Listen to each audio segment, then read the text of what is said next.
Prabowo serta Sandiaga Uno bisik-bisik bicarakan Anies Baswedan. Sakit batin ditikung di Pilpres 2024. Dua elit dan EBSP, Partai Gerindra Prabowo Subianto dan Sandiaga Uno, dikenal terkini mengadakan pertemuan tertutup sesudah ramainya berita si mantan delegasi Gubernur DKI Jakarta hendak meloncat ke PPP.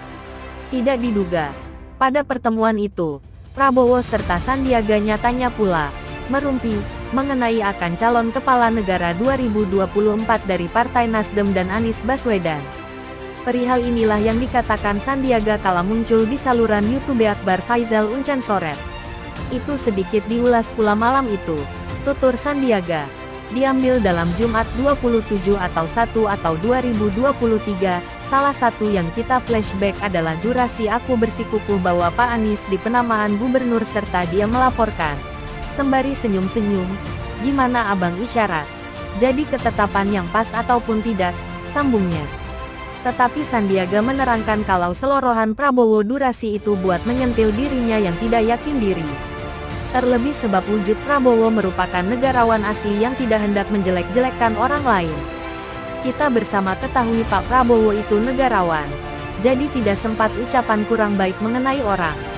Tetapi aku ketahui itu peringatan untuk aku sebab durasi itu kan aku tidak pede, kata Sandiaga. Sebab aku tidak pede serta hitung-hitungan politiknya bisa dikatakan polos, tidak profesional. Jadi itu ketetapan yang aku ambil, mengajak Anies ikut Pilgub DKI Jakarta 2017, sambungnya. Walaupun sedemikian itu, Sandiaga pula membenarkan dirinya ataupun Prabowo tidak memusingkan tahap politik Anies di kala ini.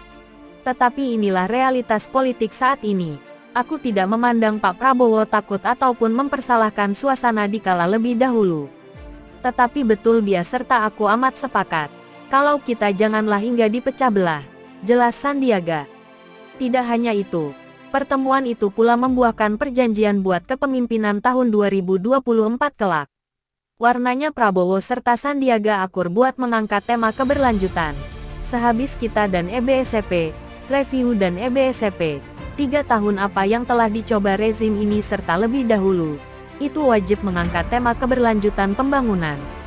Kan terdapat 2, keberlanjutan ataupun pergantian, serta kita akur malam itu kalau ini merupakan mengenai keberlanjutan, ini mengenai percepatan, ini mengenai perdamaian, tuturnya. Hingga kita ucapan pertanyaan resiko penghadapan yang amat tidak bagus, lanjutnya.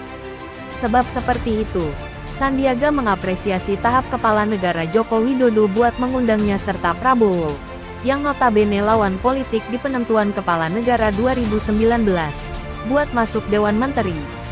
Sandiaga tidak menampik kalau sedang terdapat sebagian angka kurang pada rezim Jokowi, semacam alun-alun kegiatan serta bayaran hidup.